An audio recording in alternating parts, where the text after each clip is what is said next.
Hello అండి, అందరికీ నమస్కారం. శ్రావణి వంటిల్లుకి స్వాగతం. సో ఈరోజు వీడియోలో అందరికీ ఇష్టమైన మామిడికాయ నిలవ పచ్చడి ఎలా ప్రిపేర్ చేసుకోవాలో చూద్దాము. చాలామందికి డౌట్ ఉంటుంది, ముక్క మెత్తపడిపోతుంది, సంవత్సరం తరబడి రాదు, కలర్ కూడా చేంజ్ అయిపోతుందని చెప్పి. సో నేను కొన్ని టిప్స్తో పాటు చెప్తాను.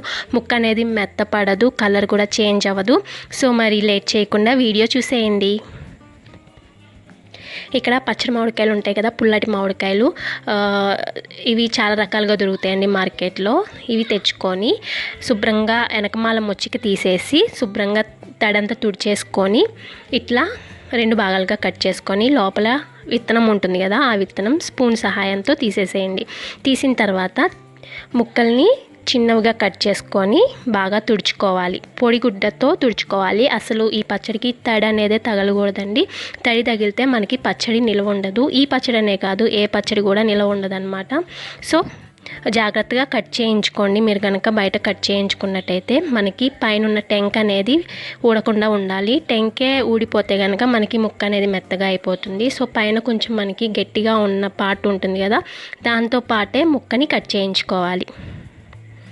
ఇట్లా కట్ చేయించుకున్న తర్వాత ముక్కలకి తడి ఏమీ ఉండకూడదు. సో కట్ చేసుకున్న తర్వాత కూడా ముక్కల్లో నుంచి మనకి తడి ఊరుతూ ఉంటుందన్నమాట. సో కాటన్ క్లాత్ తీసుకొని బాగా తుడుచుకొని ఇలా తుడుచుకున్న తర్వాత ముక్కల్ని కొలుచుకోవాలండి. దీన్ని మానిక అంటారు. మానిక అంటే ఒక మానిక అంటే 2 కేజీలు అనమాట లెక్క.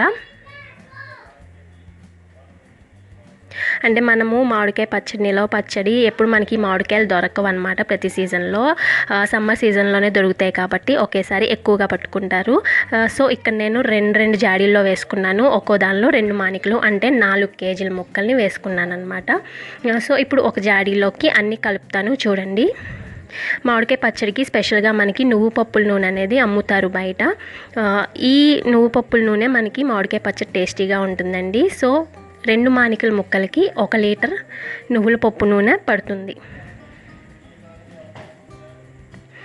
నూనె వేసుకున్న తర్వాత అన్నిటిని బాగా కలుపుకోవాలి.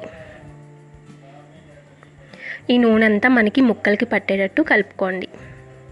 నువ్వు పప్పుల నూనె స్పెషల్గా వాడుకోండి, చాలా టేస్టీగా ఉంటుందన్నమాట మామిడికాయ పచ్చడికి. తర్వాత ఇందులోకి ఉప్పుని కొలుచుకొని వేసుకోండి. 2 మానికలకి మనకి గిద్ద ఉంటుంది కదా, మనం అన్నం వండుకుంటాం గిద్ద, ఆ గిద్దతో 4 గిద్దల ఉప్పు పడుతుంది. ఇక్కడ నేను కల్లుప్పు తీసుకొని మిక్సీ వేసుకున్నానండి. జనరల్గా కల్లుప్పు అలా వేసేసుకోవచ్చు, కానీ అది కరగడానికి కొంచెం టైం పడుతుంది. ప్లస్ మనకి పచ్చళ్ళలో సరిగ్గా కలవదనమాట. బాగా కలుపుకోవాలి. ఇట్లా మనం మిక్సీ వేసుకుంటే మనకి కొంచెం ప్రాసెస్ అనేది ఈజీ అవుతుంది కలుపుకోవడానికి. ఉప్పు వేసేసుకొని ఉప్పును కూడా బాగా కలుపుకోండి. తర్వాత ఇందులోకి 2 మానికల ముక్కలకి 3.5 గిద్దలు కారం పడుతుంది. కొత్తగా వచ్చిన మిరపకాయలు ఉంటాయి కదా, అవి వేసుకుంటే మనకి కలర్ కూడా రెడ్గా ఉంటుందన్నమాట పాత మిరపకాయల కన్నా. సో వేసుకున్న తర్వాత అన్నిటిని ఒకసారి బాగా కలుపుకోండి. ఒక్కొక్కటి వేసుకొని బాగా కలుపుకుంటే మనకి ఈజీగా బాగా కలుస్తుంది అనమాట. అన్నీ ఒకేసారి వేసి కలుపుకుంటే కొంచెం మనకి కలుపుకోవడానికి కష్టంగా ఉంటుంది. సో అందుకని ఒక్కొక్కటిగా కలుపుకోండి.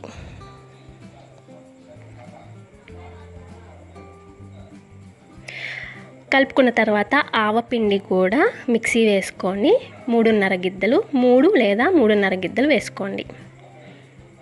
వేసుకున్న తర్వాత వీటిని కూడా బాగా కలిపేసుకొని మూత పెట్టేసి ఒక 3 రోజుల పాటు అలా వదిలేసేయండి. 3 రోజులు రోజు కలుపుకుంటూ ఉండాలండి. ఇలా వదిలేయడం వల్ల మనకి ముక్కకి ఉప్పు కారం అన్నీ కరెక్ట్గా సరిపోయి బాగుంటుంది. ఇప్పుడు 3 రోజుల తర్వాత బాండీలో పొయ్యి వెలిగించుకొని బాండీ పెట్టుకొని అందులో 1 గిద్ద మెంతులు వేసుకోండి. ఈ మెంతుల్ని మంచి వాసన వచ్చేంత వరకు వేయించుకోవాలండి. వేయించుకున్న తర్వాత చల్లారిన తర్వాత చల్లారేదాకా పక్కన పెట్టుకోండి. ఇప్పుడు చల్లారిన తర్వాత ఒక్క మిక్సీ జార్లో మెంతుల్ని ఫస్ట్ గ్రైండ్ చేసుకోండి. తర్వాత ఇందులోకి 4-5 మొత్తం ఫుల్ చిన్నులపాయలు ఉంటాయి కదా, వాటిని పొట్టు తీసేసుకొని అది కూడా మిక్సీలో వేసుకొని మెత్తని పేస్ట్ లాగా గ్రైండ్ చేసుకోండి. ఇప్పుడు మన మామిడికాయ పచ్చళ్ళలోకి చిన్నులపాయలు పొట్టు తీసేసి యాజ్ టీస్గా వేసేయండి. ఇక్కడ 3 లేదా 4 చిన్నులపాయలు తీసుకోండి, అంటే ఫుల్ చిన్నులపాయలు అండి. తీసుకొని ఇలా వేసుకుంటే మనకి ఈ చిన్నులపాయలు ఊరితే చాలా టేస్టీగా ఉంటాయండి. తర్వాత మనం గ్రైండ్ చేసి పెట్టుకున్న పేస్ట్ని కూడా వేసేసుకోండి. వేసుకొని మన ఈ పచ్చడిని కలుపుకున్న రోజు కాకుండా ఒక 3-4 రోజుల తర్వాత తీసుకుంటే మనకి అన్ని ఊరి చేదు కూడా తగ్గుతుందండి. టేస్టీగా ఉంటుంది. ముద్దపప్పులోకి నెయ్యి వేసుకొని తీసుకుంటే ఇంకేం కాంబినేషన్ అవసరం లేదు. సూపర్ టేస్టీగా ఉంటుందన్నమాట. ఈ పచ్చడిని జాడీలో ఉంచుకొని గాలి చొరపడకుండా గుడ్డతో కట్టేసి మూత పెట్టుకుంటే మనకి పచ్చడి సంవత్సరం వరకు ముక్క అనేది మెత్తబడకుండా గట్టిగా ఉంటుందండి. చిన్న సీసాల్లోకి కొంచెం తీసుకొని టేబుల్ మీద పెట్టుకోండి. పద్దాక పచ్చడి కలిపితే ముక్క అనేది మెత్తగా అయిపోతుంది. కలర్ కూడా చేంజ్ అవుతుంది అనమాట. సో ఫ్రెండ్స్, మరి ఈ రెసిపీ చూసారు కదా, మీకు నచ్చింది అనుకుంటున్నాను. సో మీరు కూడా ట్రై చేసి మీకు మామిడికాయ పచ్చడి ఎలా వచ్చిందనేది నాకు కామెంట్ చేయండి. ఓకేనా?